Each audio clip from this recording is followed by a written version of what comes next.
Everybody, I'm Grandmaster Ben Finegold, and this is 5 Minutes with Ben, and I'm Ben.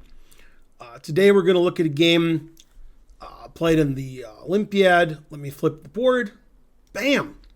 Oh no, now you're all confused. This is the game Aleksandar Inđić, although I'm not sure I'm pronouncing Inđić right. There's a J in there somewhere. And this is against Arjun, the highest rated player in India, number 4 in the world. And they got this position, which favors black, because black has the A file, and black's knight can get more active than white's knight. As you can see, the black knight has a lot of good squares to go to. And black's king is definitely safer than white's king. White's king is on this diagonal. His F2 pawn is gone. And black's king, pretty safe. Okay, so Inđić wanted to get rid of the rook on A2. Too annoying. So he played rook B2. Makes sense. And Arjun went after the pawn on C3 and played knight B5, which also puts more pressure on D4. So seems like there could be some winning tactic with all of white's, pieces and pawns on these dark squares. Okay, and Inđić didn't like knight takes C3, so he made a tactical mistake, although I'm not really sure what he should do. I think it's just lost. I think the engine says black is like plus 3.5 or something. So I think it's already losing. It's good that for us as the spectators that Inđić made this move, because then we get to see some nice tactics. So, and he defended the pawn with rook b3. And this would be a good tactics puzzle in any book. Black's a play and win. And Arjun's certainly not going to miss it. Arjun being a great tactical player. You can pause your video if you want to find the winning line for black. Anyway, let's have a look at the win. And that move is knight takes c3. White's position collapses for several reasons.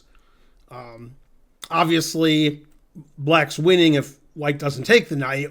Black would be up a pawn with 2 weak pawns here, and knight e2 check is a threat, and knight b5 would win the d pawn. So he takes, and now bishop takes d4.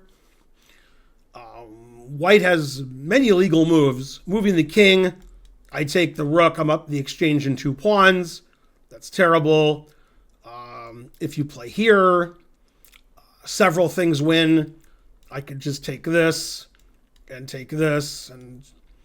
I'm up 2 pawns for nothing. Looks like I have a mating attack too with queen a1.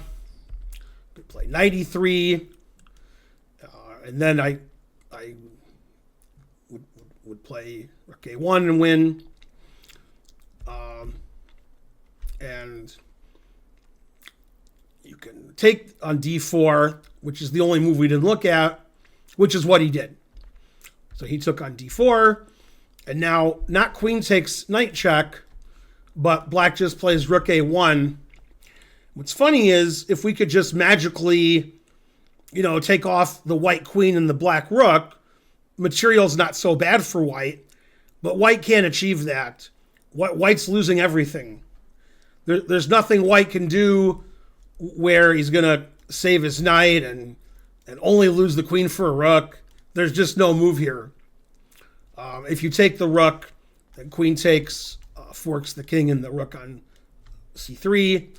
And if you don't take, I can play queen takes knight check and take the queen, or I can take the queen and then take the knight with check.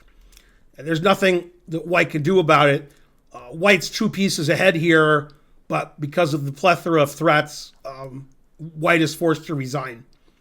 So, pretty nice tactical sequence from Arjun, who wins the game. India wins their match 3.5-1/2. They look good for winning the Olympiad. Got a lot of good young players, a lot of 2,700 players. etc., mainly etc. I'm Grandmaster Ben Finegold. I hope you enjoyed those tactics. This has been 5 Minutes with Ben. Please like and subscribe and leave a comment, and I'll see you guys next time. Bye.